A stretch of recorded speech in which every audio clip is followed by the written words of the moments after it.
말씀을 드리기 전에 로마서 1장 1절을 하나 살펴보면서 디모데전서 1장과 대조해서 한번 살펴보려고 합니다. 로마서 1장 7절입니다. 로마서 1장 7절.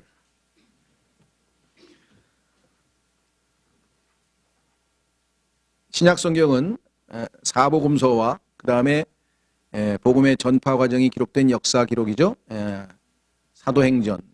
그리고 이제 예수 그리스도의 몸된 교회가 이제 오순절 날부터 시작이 되어서 그 교회가 지켜야 할, 또 받아들여야 될, 그리고 믿고 따라야 될 교리, 그래서 신약의 교리서인 로마서로부터 시작이 돼서 13서신, 바울이 기록한 13서신이 있고, 그리고 나서는 신약에서 구약에서 신약으로 넘어가게 된 그 위대한 아주 이 복음의 핵심을 파헤치는 히브리서가 정점에 서 있습니다. 그리고 나서 이제 일반 서신이라고 알려져 있는 서신서가 또 있는데, 그 서신서들은 우선 교리서에서 우리가 배운 것들을 어떻게 구체적으로 실천할 것인지 그 실천에 대한 내용과 필요한 약간의 교리가 더 붙여져 있습니다. 그리고 이제 마무리 짓는 계시록이 나오는데요. 자, 이 로마서를 포함해서 13서신의 바울 서신에 보면 맨 처음에 다 인사말이 다 유사합니다. 그 인사말은 대표적인 것이 바로 7절에 나와 있는데요. 바울은 로마에서 하나님께 사랑을 받고 성도로 부르심을 받은 모든 사람에게 편지하노니 하나님 우리 아버지와 주 예수 그리스도로부터 은혜와 평강이 너희에게 있기를 원하노라. 고린도전서에도 써있고 고린도후서에도 써있고 갈라디아서에도 써있고 에베소서에도 써있고 빌립보서에도 써있고 골로새서에도 써있고 데살로니가 전서, 데살로니가 후서 다 똑같은 방식으로 인사를 하게 됩니다. 바울이. 그건 뭐 우리가 익숙하게 잘 알고 있고 그 의미도 잘 아는데, 디모데 전서, 디모데 후서, 디도서, 이 교회 서신, 이 세 서신의 경우에는 유독 은혜와 긍휼과 평강이 있기를 원한다. 그래서 긍휼이라고 하는 단어가 중간에 하나 더 들어가 있어요. 아무리 봐도 교회 생활을 하는 데 있어서는 하나님의 긍휼이 우리에게 많이 필요한 것이 아닌가. 왜 그런가? 서로 모든 면에서 다른 사람들끼리 이 안에 모여 있으니까 여러 가지 형태의 의견 충돌과 갈등과 뭐 이런 것도 얼마든지 생겨날 수 있겠죠. 물론 좋은 면에서 섬김과 사랑과 또 좋은 의사소통, 교제도 있겠지만, 그러면서 봤을 때 우리에게 교회 생활 서신으로 알려진 이 세 서신에 있어서는 특별히 긍휼이 필요하다. 저는 그렇게 생각을 합니다. 자, 그래서 우선 우리 나눠드린 주보를 통해서 한번 순서대로 찾아가 보려고 합니다. 은혜, 긍휼 그리고 평강, 이 세 단어는 성경에서 자주 접할 뿐 아니라 우리 그리스도인의 입에서도 자주 언급됩니다. 요한서신에도 이 표현이 또 나와요. 그러나 많은 경우 우리는 이 단어가 의미하는 바가 무엇인지 분명히 인식하지 못하는 것 같습니다. 아무데나 막 씁니다. 예배 끝나고 보통 뭐 우리도 그런지 모르겠습니다만은 이 개신교 같은 데서 예배 끝나고 나면 질문이, 야 오늘 은혜 많이 받았냐? 이렇게 질문해요. 은혜라고 하는 말이 어떤 뉘앙스인지 분명하게 알고 얘기하는 건지, 보통 설교를 듣고 뭔가 좀 감흥이 오고 감동이 되고 뭔가 나에게 오늘 좀 와닿는 게 있었다 이러면 보통 이제 은혜 많이 받았다 그러고, 오늘 뭐 영 아니다 뭐 예를 들면 그래서 이 감정의 어떤 기복과 관련지어서 우리가 쉽게 이 단어를 쓰는데, 중요한 것은 이제 성경적 의미에서 은혜가 무엇을 의미하고 그 다음에 긍휼, 평강, 이 세 가지가 신앙생활에 있어서 어떻게 보면 가장 기본에 해당하는 것인데, 이것을 우리가 확실하게 알고 우리가 신앙생활하는 것이 필요하다. 그래서 하나님께서는 일반적으로 은혜와 평강을 말씀하시나, 지금 말씀드렸죠. 특별히 교회생활 서신에서는 은혜와 평강 사이에 긍휼을 더하셨습니다. 서로 모든 것, 자라온 배경이나 성격과 취미나 성향 등이 다른 사람들이 모여 있기에 주님의 긍휼이 없다면 교회 생활이 제대로 이루어질 수 없습니다. 그래서 긍휼이 부족한 사람들은 교회를 떠나거나 상처를 입거나 굉장히 이런 일들이 자주 벌어진다는 것이죠. 그래서 우리에게 얼마나 더 긍휼이 필요한 것인가, 얼마나 더 은혜가 필요한 것인가를 우리가 알 수 있죠. 이는 이미 교회 생활을 해본 분이라면 충분히 이해하실 것입니다. 그래서 우리 모두가 다 이제 이 세 가지가 충만하게 넘쳐서 주님을 섬기고 또 한 몸으로 서로 상합하고 연합해서 주님의 거처로 지어져가는 일에 조금도 부족함이 없으면 좋겠다. 그런 취지에서 오늘 이 말씀을 전합니다. 자, 성경에서 순서가 왜 은혜가 먼저냐? 사실은 구원받지 않은 상태, 즉 죄인에게 있어서는 은혜보다는 긍휼이 먼저죠. 그렇죠? 그런데 지금 교회 생활 서신은 이미 구원받은 그리스도인들에게 썼기 때문에 이미 긍휼로 인해서 하나님의 긍휼을 받고 은혜를 통해서 지금 은혜롭게 신앙생활을 하는 사람에게 지금 기록되어 있습니다만은 원래 구원받지 못한 죄인들로 치자면 긍휼이 순서가 먼저겠죠. 성경에 보면은 그런 순서로 되어 있어요. 왜? 긍휼이라고 하는 것은 내가 마땅히 받아야 하는데 안 받는 겁니다. 그는 하나님의 심판과 벌이죠. 내가 죄를 지었으니까 마땅히 벌 받고 하나님의 심판을 받아야 하는데 하나님께서 벌도 안 주시고 심판도 안 하시고 인내하시고 불쌍히 여기셔서 계속 인내하고 참고 기회를 주고 계신다. 그런 의미에서 봤을 때는 아직도 이 땅에 있는 구원받지 못한 수많은 사람들은 비록 그 위에 하나님의 진노가 머물러 있다고 요한복음 3장 36절에 말씀하셨습니다. 아직 예수님을 믿지 않는 사람들 위에는 하나님의 진노가 머물러 있지만 그 진노를 집행을 지금 하고 계신 것은 아니지 않습니까? 그렇죠. 그런 의미에서 봤을 때는 여전히 그들에게도 긍휼이 주어지고 있다. 기회는 언제든지 있습니다. 마음을 돌려서 그 회개죠. 마음을 돌려서 예수 그리스도를 믿기만 한다면 그분들에게도 얼마든지 은혜를 입을 수 있는 기회가 주어집니다. 그래서 처음에 구원받지 않은 상태에서 마땅히 받아야 할 징벌이나 또는 형벌 또는 진노를 심판을 받지 않는 상태, 그것도 우리가 긍휼을 받고 있는 상태죠. 반면에 은혜라고 하는 것은 받아야 할 자격이 없는 것을 우리가 받는 거죠. 자격이 있어서가 아니라.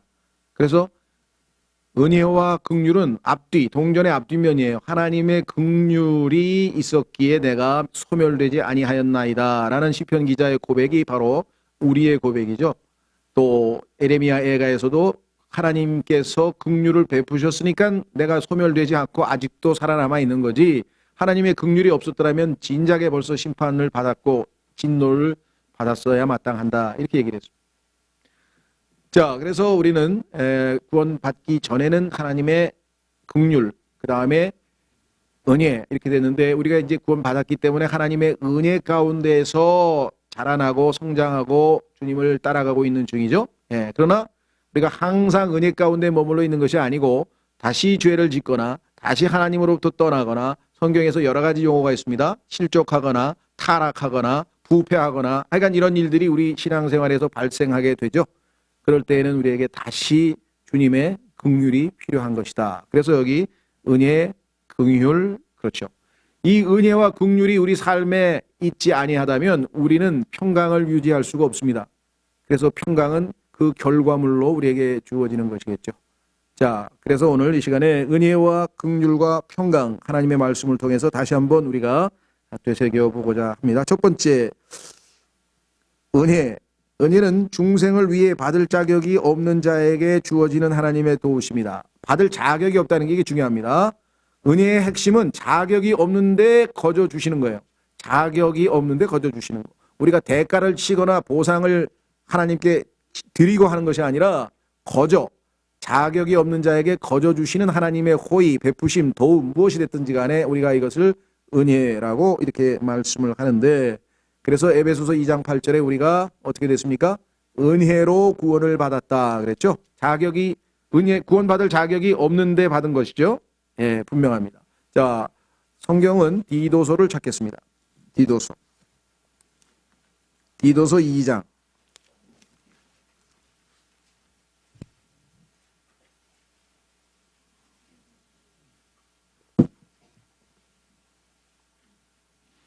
디도서 2장 11절. 왜 이 말씀을 드리냐면 우리나라에는 이 장로교회가 굉장히 많고요. 이 장로교회의 핵심 교리 중에 하나는 소위 말하면 예정론이라고 이렇게 되어 있습니다. 그 예정론뿐만 아니라 또 거기에서 가르치는 것 중에 하나가 뭐 공부하신 분은 아시겠지만 제한 속죄라고 하는 잘못된 교리가 있는데 구원받은 사람만을 위해서 예수님께서는 피를 흘리셨다 이렇게 지금 오해하고 있는데 성경에 보면 그건 아니죠. 모든 사람을 위한 화해원물이 되셨다고 요한일서 2장에 분명히 기록되어 있습니다. 구원받지 않은 사람들을 위해서도 예수님께서는 피를 흘리고 화해원물이 되셨지만 문제는 받아들이지 않았기 때문에 그들에게 효력이 발생을 안 하는 것뿐이겠죠. 자, 확인해 보겠습니다. 디도서 2장 11절. 디도서 2장 11절. 구원을 가져다 주시는 하나님의 은혜가 모든 사람에게 나타나. 여기 되어 있죠? 구원을 가져다 주시는 하나님의 은혜가 모든 사람에게 나타났다라고 분명하게 기록되어 있습니다. 언제? 2000년 전 갈보리 십자가에서. 그렇죠? 2000년 전 갈보리 십자가에서 하나님께서는 모든 사람에게 나타나서 은혜를 주시고자 했지만 그 예수 그리스도를 영접해서 받아들인 사람들은 이제 은혜의 수혜자가 된 것이고 거부하신 분들은 하나님의 진노가 그 위에 머물러 있다라고 얘기를 했습니다.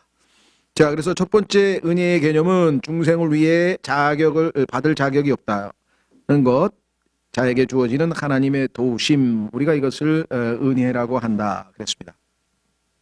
그러면 한 번 은혜 받고 그 다음에 끝이냐? 아니죠. 은혜는 한 번 가지고 될 게 아니죠. 그래서 성경에 보니까 은혜를 대체하는 은혜가 필요하다. 매 순간 또 매일매일 우리에게는 은혜가 필요하다. 자, 요한복음 1장 16절. 요한복음 1장 16절.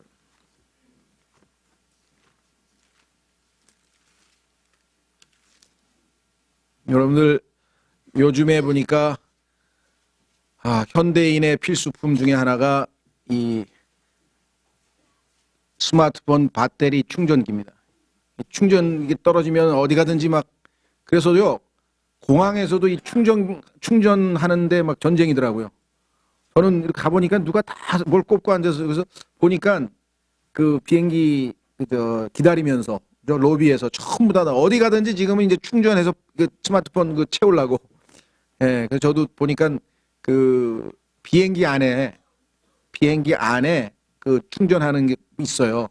그래서 저는 비행기 안에서 다 충전을 해서 미리 갔는데, 그 뭐라 그러나 그 꼽는 뭐가 약간 있죠, 장치가. 그래서 비행기 안에서 이렇게 충전할 수 있는 게 있더라고요. 그것도 누가 가르쳐줘서 비행기 안에서 미리 충전해 가세요. 예, 은혜도 마찬가지입니다. 이 충전이 안 되면 충전이 빠져나가면 그렇죠, 방전이 되면 은혜가 떨어지면 저 사람은 왜 얼굴이 왜 저 모양이 됐어? 이게 벌써 그냥 얼굴이 일그러지면서 은혜스러운 모습이 사라져버려요. 말도 거칠어지고 모든 면에서. 그렇죠? 그래서 성경에 보니까 우리 그리스도인들은 은혜스러운 말을 해야 된다고 골로새서 4장에 써 있는데 하나님의 은혜가 떨어졌는데 어떻게 은혜스러운 말이 우리 입에서 나가겠어요? 벌써 짜증 섞인 말이 입에서 나가죠. 그래서 은혜는 계속 충전을 해야 되는데 주님은 충만한 은혜를 가지고 계시기 때문에 언제든지 충전이 가능하다는 것이죠. 어디에서? 은혜의 왕좌 앞으로 나아갈 수 있다. 자, 우선 요한복음 1장 16절. 우리가 다 그분의 충만하심에서 받았음에 은혜를 대체하는 은혜니. 은혜 받고 떨어지면 다시 은혜 받고 떨어지면 다시 은혜 받고 이렇게 얼마든지 우리에게 대체하는 은혜가 있다. 그래서 매일매일의 삶 속에서 하나님 앞에 성화의 상태를 유지할 때 그게 은혜라 그래요. 자, 로마서 5장 2절로 갑니다. 로마서 5장 2절에 가면 구원받은 우리에게도 늘 은혜 안에 머물러 있어야 돼요. 은혜 안에 머물러 있어야 되는데 그렇지 않으면 다 방전됩니다. 로마서 5장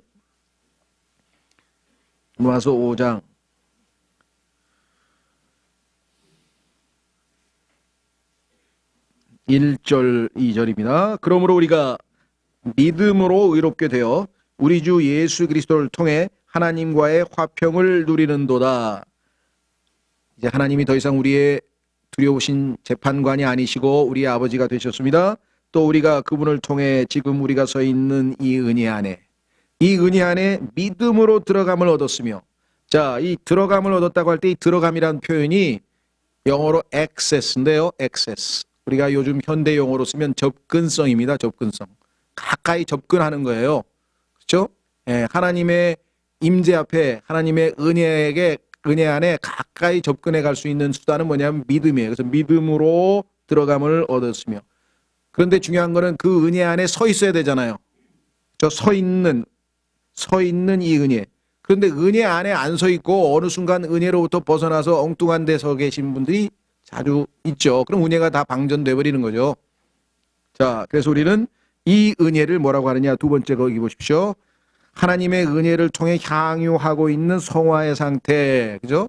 계속해서 은혜 가운데 머무르는 것이 우리에게 얼마나 중요한가? 매일매일의 삶에서 충만하신 그분으로부터 채움을 받는다. 그 다음에 세 번째는요, 하나님으로부터 나오는 덕스러움. 자, 우리 주님께서 위로부터 주시는 선물이 하늘로부터 내려온다고 얘기를 했는데요. 야고보서 1장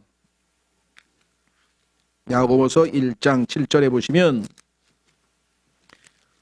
주께서 베푸시는 은혜 역시 하늘에서부터 우리에게 내려옵니다.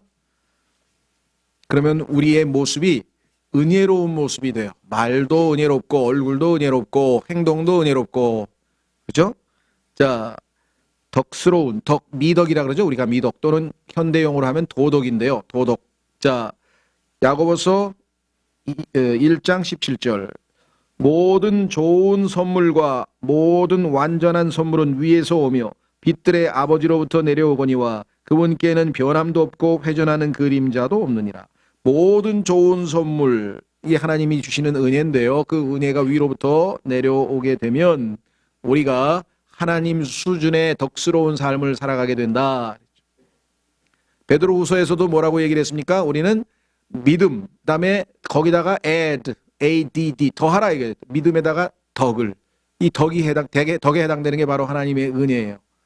그래서 그리스도인들은 이 세 가지 면에서 은혜를 누리는데, 이미 첫 번째 은혜는 우리가 향유했고 그래서 구원을 받았고, 두 번째는 매일매일의 삶에서 성화된 단계 안에 머물러 있으면 좋은데 우리가 자주 부족하기 때문에 충전을 해야 된다. 그래서 충만하신 데서 받는다 그랬죠.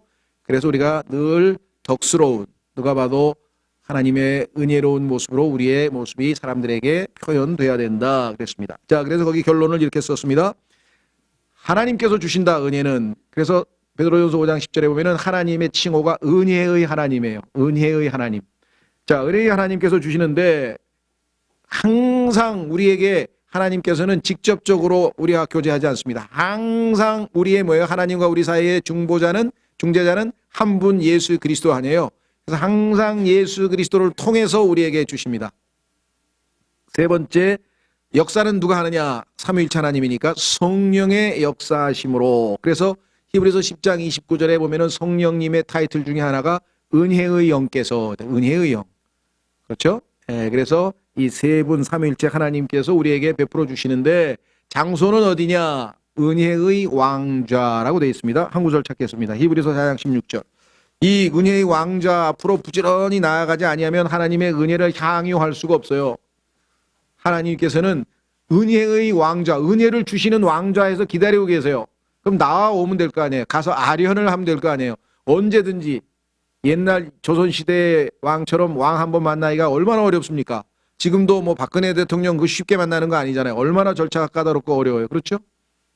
그런데 하나님께서는 우리가, 그렇죠, 무릎을 꿇고 주님, 하나님 아버지 하고 부르는 순간에 우리의 영이 하나님, 영이신 하나님과 맞부딪히는 순간에 우리는 이미 셋째 하늘에 있는 하나님의 왕좌, 은혜의 왕좌 앞에 서 있는 거예요. 앞에 무릎 꿇고 있는 거예요. 자, 히브리서 4장 15절. 우리에게 계신 대제사장은 지금 셋째 하늘에 하나님 우편에 계십니다.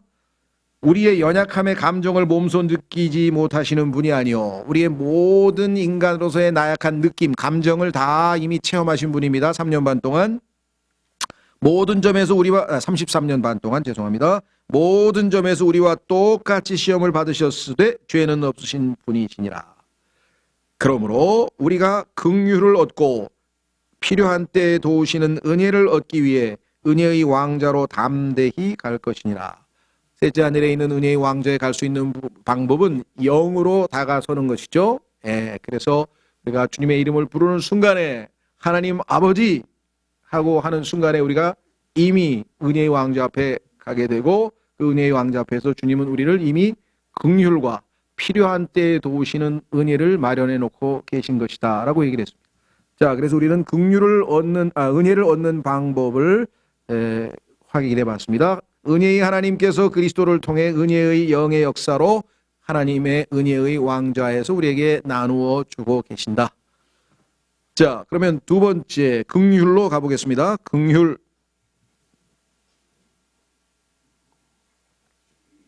긍휼이라고 하는 말은 죄를 지은 자에게 베푸는 동정심 혹은 참으심 그랬습니다. 인간으로서 이 땅에 태어난 사람들이 지은 죄의 개수가 셀 수도 없겠죠. 얼마나 많은 죄들을 지었는지 모르겠어요. 그런데 하나님께서는 그 죄를 다 벌하고 심판하시지 않고, 그렇죠, 회개의 기회를 주시면서 지금껏 계속해서 참고 계신다. 디도서 3장 5절. 그래서 우리는 구원받는 순간에 하나님의 긍휼에 의해 내가 구원을 받았구나. 하나님이 나를 불쌍히 여기지 않으셨으면 진작에 심판받아서 영원한 지옥불에 고통당하고 있을 터인데 하나님의 긍휼 때문에, 그렇죠? 불쌍히 여기시는 때문에. 자, 디도서 3장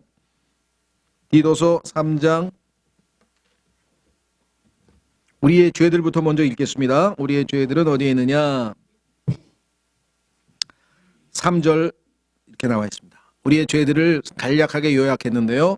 우리도 한때는, 이 한때란 말은 우리가 예수님 믿기 전의 얘기입니다. 우리도 한때는 어리석고 불순종하며 속임을 당하고 여러 가지 정욕과 쾌락을 섬기며 악의와 시기 가운데 살고 증오하며 서로 미워하였으나.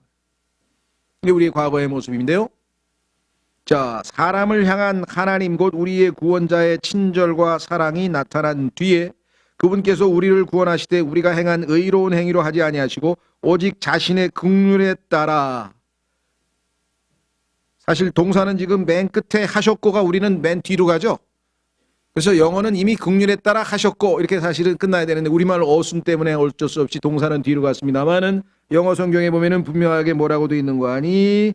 자신의 긍휼에 따라 구원하셨다, 이렇게 정확하게 나와 있어요. 자신의 긍휼에 따라 구원하셨다 그랬습니다.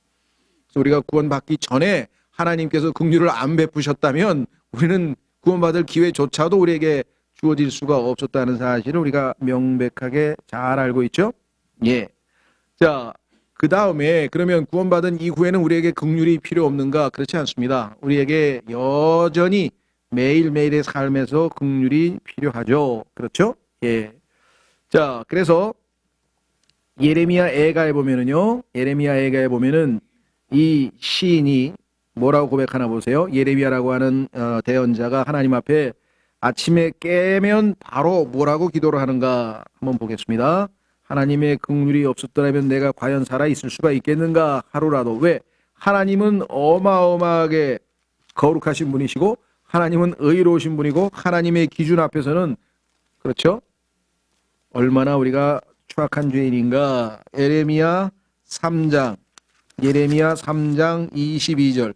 예레미야 애가, 제가 예레미야라 그랬죠? 죄송합니다. 예레미야 애가, 예레미야서 끝부분에 다시 애가라고 하는 말은 소위 말하면 탄식 또는 곡. 우리가 이 장례식장에 가서 슬픔을 토로할 때 하는 그런 곡을 얘기할 때 쓰는 표현인데요. 그것을 시의 형태로 나타냈습니다. 자, 예레미야 애가 3장에 보시면 22절. 예레미야 애가 3장 22절. 하나님의 그 거룩하심과 의로우심과 엄위하심을 봤을 때 우리의 이 삶의 하루하루의 상태를 바라보시면서 하나님께서 얼마나 참으로 기준에 못 미치는지, 그럼에도 불구하고 우리를 불쌍하게 여기시죠. 22절. 주의 긍휼로 말미암아 우리가 소멸되지 아니하였으니 그분의 불쌍히 여기심은 끝이 없도다. 그것들이 아침마다 새로우니. 하루가 지나서 아침에 깨어서 보면 하나님의 긍휼하심이 얼마나 새로운가. 그렇죠? 주의 신실하심은 크시나이다. 하루도 빠지지 아니하시고 우리를 긍휼로 대해주시는 하나님께 대한 신앙 고백이 여기에 나와 있죠. 예, 그래서 누가복음에 나와 있는 내용들 보면요, 하나님 앞에서 제일 처음에 하는 것은 뭐냐면 기도가 주여 우리에게 긍휼을 베푸소서. 주여 우리에게 긍휼을 베푸소서. 그렇죠. 우리가 제일 먼저 하나님께 드려야 될 기도인데요. 자, 그 다음에 이제 우리가 필요한 은혜를 또 얻어야 되겠죠. 그래서 아까 기억나시죠? 히브리서 4장에서 은혜의 왕좌 앞에 갔는데 은혜를 받기 전에 뭐부터 받아야 돼요? 긍휼. 그래서 긍휼과 필요한 때에 도우시는 은혜. 그렇죠. 긍휼이 항상 우리에게 선행한다고 하는 사실을 우리가 얼마나 잘못하면 간과할 수 있어요? 긍휼에 대한 인식이 분명하지 않으면 은혜를 받을 때 감사함으로 받는 것보다는 당연한 것처럼 생각할 수도 있다.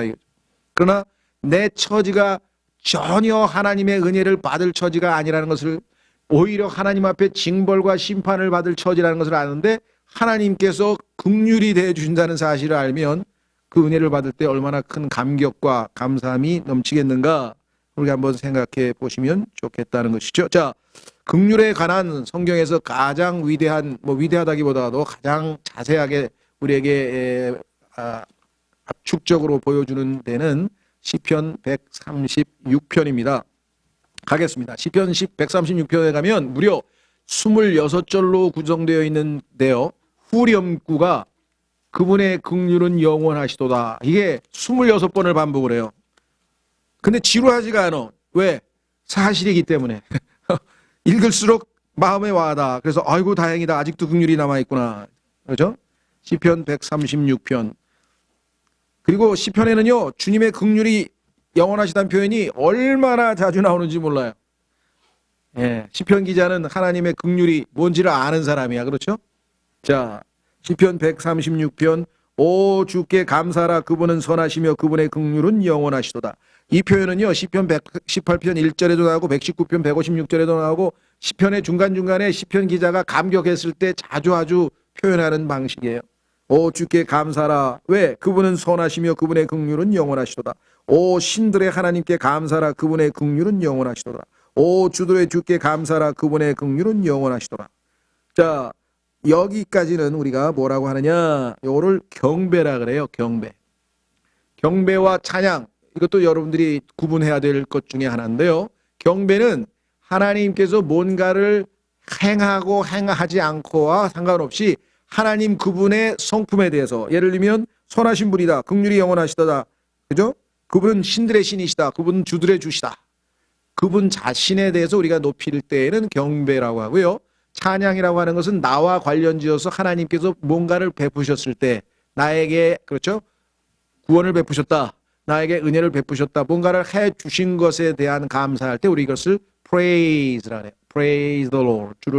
주께 찬양드리자. 그렇죠? 근데 worship이라고 하는 것은 나에게 해 주시고 안 해 주시고는 조금 관심 바뀌고 그분 자체가 어떠한 분이신지에 대한 감동에서 나오는 것. 그래서 경배가 한 수 높죠. 예, 한 수 더 높아요. 자, 4절부터는 이제 찬양이네요. 홀로 큰 이적들을 행하시는 분에게 감사라. 그분의 긍휼은 영원하다. 지혜로 하늘들을 만드신 분에게 감사라. 그분의 긍휼은 영원하다. 쫙 내려가는데요. 뭐 이거 다 읽을 수는 없고요. 결국은 마지막 순간에 어디까지 갑니까? 오 하늘의 하나님께 감사라. 그분의 긍휼은 영원하도다. 중간에 보면요, 우리의 마음에 와닿는 게 여러 개가 있어요. 그 중에 저는 한 구절만 읽고 여러분들 나중에 한번 읽어보십시오. 자, 23절. 23절에 보면은 우리를 향하신 주님의 긍휼히 여기시는, 불쌍히 여기시는 마음, 이걸 뭐 불교에서는 막 측은지심이라 이렇게 얘기하는데요. 그 용어 자체는 뭐 잘못된 거 없습니다. 그렇죠? 하나님께서 우리를 그렇게 여기시는 거니까. 23절, 우리가 비천한 처지에 있을 때 우리를 기억하신 분에게 감사하라. 그분의 긍휼은 영원하시도다. 많은 사람들이 절대적으로 절망 가운데 놓일 때는 뭐냐면 이 세상에 그 누구도 아무도 나의 괴로움과 내 마음을 알아주지 못한다, 이럴 때죠. 그렇죠? 그러나 하나님께서만은 유일하게 우리가 어떤 비천한 처지에 있을지라도 우리에게 긍휼을 베푸시는 분이시다. 그분의 긍휼은 영원하도다. 이렇게 얘기를 했습니다. 자, 그래서 우리는 두 번째 테마인 긍휼에 대해서 한번 살폈는데요. 그 중에 저에게 와닿는 단어 중에 하나가 뭐냐? 그것은 우리 번역은요, 이거를 친절한 긍휼이라고 번역을 했네요. 친절한 긍휼. 자, 시편 119편 156절. 시편 119편 156절.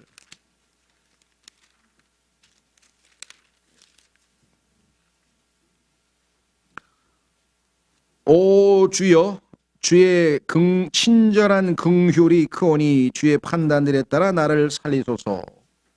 여기 지금 우리 친절한이라고 했는데 영어 자체는 우리가 그냥 친절하다 그러면 한국 분들은 그냥 kind 이렇게 딱 떠올리는데 여기에 영어 단어는 이제 tender라고 돼 있어요. 이게 조금 뭐랄까요? 부드럽다고 해야 되나? 하여간 뭐 번역 문제를 지금 시기하려는 건 아니지만 tender mercies라 그냥 긍휼도 아니고 그렇죠? 하나님께서 베푸시는 그러한 친절한 긍휼 또는 뭐 부드러운 긍휼이라고 하는 마음이 그것이 우리에게 얼마나 큰 위로가 되는가. 그렇죠? 자, 그래서 우리는 그 밑에 이렇게 기록했습니다. 주님의 긍휼 덕분에 우리는 멸망하지 않았으며. 그렇죠? 그 다음에 주님께서는 긍휼을 기뻐하시는 분이시라고 성경에 써 있어요. 그래서 우리가 긍휼을 하나님의 성품 자체가 긍휼을 베푸시기를 좋아하시는 분이시라는 거예요. 얼마나 우리에게는 다행한 일이고 감사한 일이냐. 그렇죠? 예, 그래서 우리는 두 번째 테마를 마쳤는데요. 자, 마무리 짓기 전에 두 번째 테마를 마무리 짓기 전에 죄송합니다. 출애굽기 34장으로 한번 가보겠습니다. 출애굽기 34장에 가면은 오늘 이제 오후에는 창세기 공부할 때는 이제 하나님의 형상에 대한 얘기를 좀 하겠습니다만은 하나님의 형상은 이제 우리가 삼위일체 하나님과 같이 영과 혼과 몸으로 됐다는 얘기인데 그것 말고 지난번에 모양이라고 그랬죠. likenes에서 성품, 내적인 성품에 대한 얘기를 좀 했었죠. 예. 자, 하나님께서 자신을 소개하는데 이때의 타이밍이 어떤 타이밍이냐, 이 상황이 어떤 순간이냐, 이스라엘 백성이 하나님의 놀라운 기적을 체험하고 출애굽을 했는데, 그렇죠? 자, 시내산까지 와서 거기에서 하나님께서 모세에게 이제 자신들이 지키겠다고 했던 하나님의 이 십계명을 포함해서 율법을 주시고자 이제 지도자를 부르셨는데 그 사이에 참지 못하고 그 유명한 금송아지를 만들었던 사건이 터진 겁니다. 그래서 그 금송아지 사건으로 인해서 어마어마한 심판이 있었었죠. 그 하나님의 긍휼로 일부가 살아남았는데요. 그때 바로 그 타이밍에 하나님께서 이제 직접 나타나서 다시 두 번째로 이제 돌판을 깎으라고 모세에게 말씀하시는 장면이에요. 출애굽기 34장 1절 주께서 모세에게 이르시되 너는 처음 것과 같은 34장 1절입니다. 둘판 두 개를 깎으라. 내가 깨뜨린 처음 판들에 있던 말들을 내가 이 판들 위에 쓰리니 아침에 예비하고 아침에 시내산에 올라와 거기서 산꼭대기에서 네 자신을 내게 보이되 아무도 너와 함께 오르지 말게 하여 온 산에서 아무도 보이지 않게 하고 양떼나 소떼도 그 산 앞에서 먹지 못하게 하라. 그래서 아무도 보이지 이런 말씀들은 다 하나님의 거룩함에 대한 그 말씀을 하는 겁니다. 하나님은 거룩하신 분이기 때문에 그것을 존중해 주지 아니하시면 하나님께서 경노하실 수밖에 없다는 것. 자, 4절 모세가 처음 것과 같은 돌판 두 개를 깎고 아침에 일찍 일어나 주께서 자기에게 명령하신 대로. 이 표현이 모세가 하나님 앞에 신실한 종이라는 것을 히브리서에서 입증하고 있죠. 항상 하나님께서 명령하신 대로 행동했다. 돌판 두 개를 자기 손에 들고 시내산에 올라가니 주께서 구름 가운데 내려오사 그와 함께 거기 서서 주의 이름을 선포하시니라. 자, 주의 이름이 뭔가요? 주야. 주의 이름이 주야. 그러니까 주라고 하는 이름을 여기서 우리말로는 주님의 이름, 뭐 다른 이름이 있다는 게 아니라 주라고 하는 이름, 이게 동격이라 그랬죠. 제가 이게 우리말 번역의 한계가라 그랬죠. 이 동격의 어부가 주라고 하는 이름을 알려주는 거예요. 내 이름이 주다 라고 지금 알려주는 거죠. 그래서 6절 주께서 그 앞으로 지나가시며 선포하시되. 야곱은 뭐라 그랬습니까? 씨름하다가 이름을 좀 알려달라 그랬는데 어찌하여 내 이름을 묻느냐고 하나님께서 안 가르쳐 주셨잖아요. 그렇죠? 예, 근데 여기는 하나님께서 자진해서 지금 모세에게 자신의 이름을 밝혀 드러냅니다. 그래서 주죠. 그래서 우리가 주의 이름으로 아버지와 아들과 성령 곧 주의 이름으로, 왜 아버지가 주님이시고 아들이 주님이시고 성령 이름도 주. 그래서 주는 이름이 하나잖아요. 그래서 아버지와 아들과 성령의 이름으로 침례를 주라고 했을 때에는 이름이 단수라 그랬죠. 왜? 그 이름이 주라 그랬잖아요. 그래서 사도행전에 가니까 침례를 줄 때 주라고 하는 이름으로 침례를 주었다. 이렇게. 그렇죠? 예. 자, 그래서 여기서도 지금 말씀합니다. 주로다. 자신의 이름이 주라는 걸 밝히는 거야. 주라. 그러면서 긍휼이 많고 은혜롭고 오래 참고 선함과 진리가 풍성한 주 하나님이로다. 사실은 우리말은 어순이 주 하나님이 맨 뒤로 가 있는데 영어 성경에 맨 주 다음에 바로 나와 있어요. 그러니까 주라, 이 주라고 하는 말은 여호와예요. 여호와. 그 다음에 주 하나님, Lord God 그랬어요. 유명한 그 밥 존스 시니어라고 하는 옛 목사 한 분이 기도할 때 항상 Lord God 하면서 기도할 때 하나님 부르는 그 유명한 명칭인데, God은 창세기 1장에 나오는 엘로힘이잖아요. 그러니까 전능자란 뜻이고, Lord라고 하는 것은 하나님과 인간 사이에 언약을 체결하시는 분이란 뜻이에요. 그러니까 하나님은 온 우주 만물을 창조하신 전능자일 때는 엘로힘이라고 하는 이름을 쓰시고, 인간과의 관계를 나타낼 때 자신을 이름을 나타낼 때는 Lord라고 하는 주라는 이름을 사용을 하시는데, 그래서 자신의 이름이 주로다 하면서 자신의 이름이 Lord God, 주 하나님이다 이렇게 지금 소개를 했습니다. 근데 자신이 스스로를 긍휼이 많고, 저에게는 이게 굉장히 마음에 와닿습니다. 왜? 긍휼이 항상 먼저 자리 잡잖아요. 인간과 하나님 사이에서 가장 중요한 것은 하나님이 긍휼이 많으신 분이신가 아니신가, 이게 중요하죠. mercy, 근데 단순히 mercy가 아니고 merciful, 긍휼로 충만하신 분이에요. 긍휼이 가득 있으신 분. 그러니까 언제든지 우리가 은혜 왕좌에 가기만 하면 긍휼을 받을 수 있는 분이시다. 그 다음에 은혜롭고 gracious, 얼마나 좋습니까? 그렇죠? 그런데 하나님의 긍휼과 은혜를 베푸면 제가 봐도 많이 참으셔야 될 것 같아요. 우리의 소행을 보면 하나님이 많이 참으셔야 될 것 같아요. 그 다음 말씀이 뭐라 그랬습니까? 오래 참고. 우리를 향해서 하나님께서 정말 오래 안 참으면 어떻게 될까를 생각해 봅니다. 그 다음에 선함과, 우리에게 선하게 대해주시죠. 진리가 풍성한 주 하나님이로다. 그렇게 했습니다.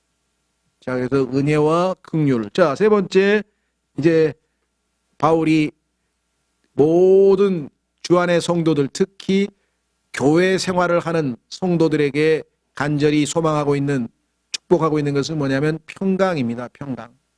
자, 평강에도 우리는 두 가지를 최소한 알아야 되는데, 첫째는 뭐냐, 두 번째부터 먼저 하겠습니다. 1번보다는 1번 나중에 하고, 적대감을 끝내는 언약 혹은 합의란 말이 있네요. 하나님과 우리 사이가 원수 사이라고 성경에 기록되어 있습니다. 그렇죠? 로마서 5장 6절에 보면은 하나님과 우리 사이가 원수 사이였다라고 성경에 써 있는데, 이 적대감을, 그렇죠, 끝내는 언약 또는 합의를 이루는데 그 중재자가 누구냐? 다름 아닌 예수 그리스도셨다. 원수에 대해서 하나님께서는 진노하시고 분노하셨는데 그 진노와 분노를 예수 그리스도께서 우리를 대신해서 하나님의 진노의 잔을 받으셨다. 내가 이 진노의 잔을 마셔야 되지 않겠느냐? 내가 이것을 피해야 되겠느냐?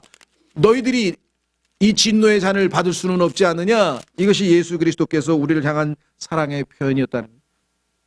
그 진노의 잔을 십자가에서 우리를 대신해서 받으셨잖아요. 그렇죠?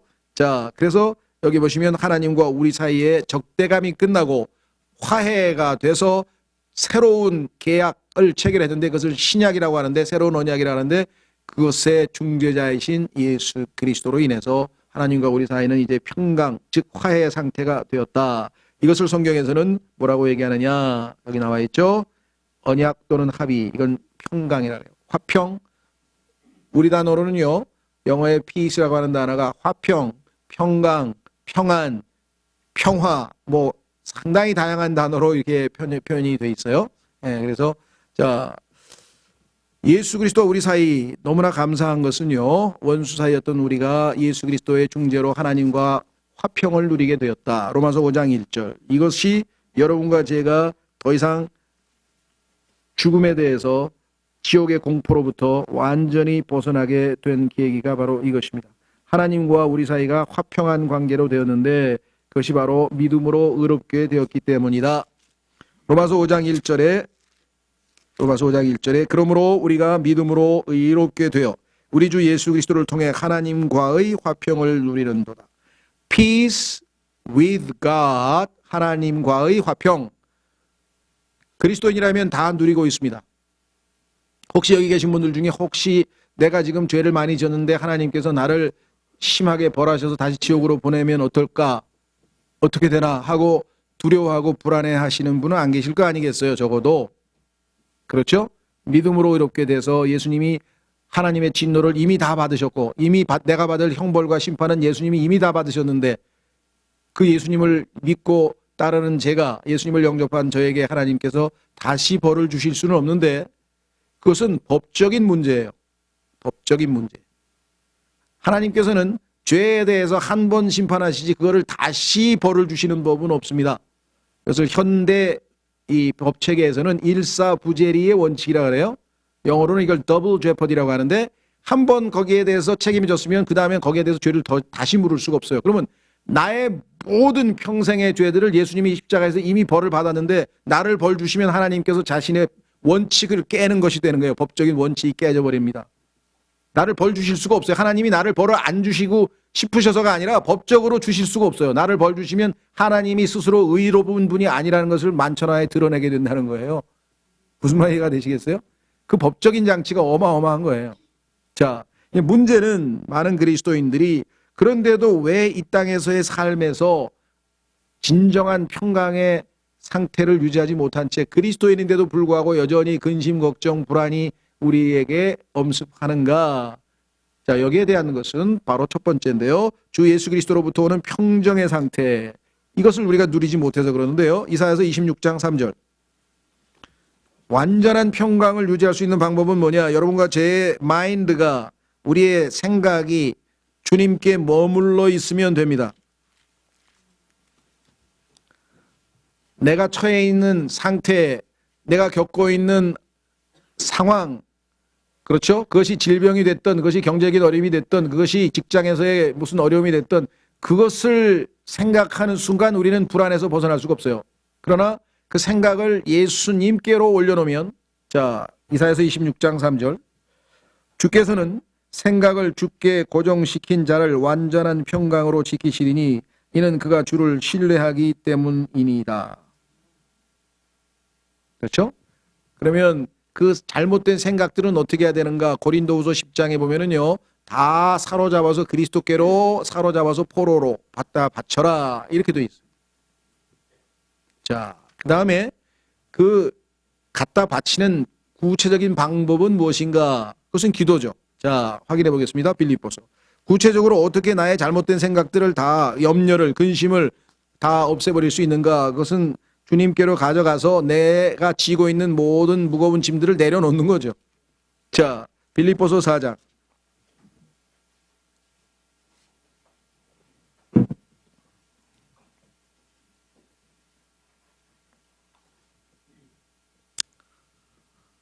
(6절) 빌립보서 4장 6절. 아무것도 염려하지 말고 오직 모든 일에서, 첫 번째 그리스도인의 승리는 염려하지 말라라고 하는 이 명령에 순종하는 거예요. 두 번째는 모든 일에서 기도와 간구로 너희가 요청할 것들을 감사와 더불어 하나님께 알리라. 어떤 분들은 모든 일에서라 그랬는데 몇 가지 빼놓고 자기 계속 걱정하시는 분들 계시고요. 그 다음에 기도와 간구로 하라 그랬는데 기도는 안 하고 간구만 하는 분이 있어. 그게 무슨 소리냐? 간구는 부탁하는 거야. 이거 해주세요, 이거 해주세요. 그 전에 감사합니다. 아유, 저를 받아주셔서 감사합니다. 제가 감히 이 은혜의 왕자 앞에 올 수 있어서 감사합니다. 뭐 하나님께 하고 싶은 말이 있어야 될 거 아니에요, 그죠? 대화를 만나자마자 야 돈 줄거 줘. 아, 친구 만났으니까 반갑다. 뭐 애 잘 크냐. 뭐 인사를 하고 뭐 대화를 좀 한 다음에, 야 근데 내가 좀 돈이 필요하거든. 이렇게 나와야지. 하나님 앞에 기도는 하나도 안 하고 간구만 잔뜩 하는 분이 계세요. 세 번째는 뭐냐? 감사와 더불어 하라 그랬는데 짜증과 불평과 하소연과, 하나님 앞에 가서 감사와 더불어 아뢰라 그랬지 불평과 더불어 아뢰라 그랬나요? 물론 우리 속담에도 우는 아이 젖떠준다고요.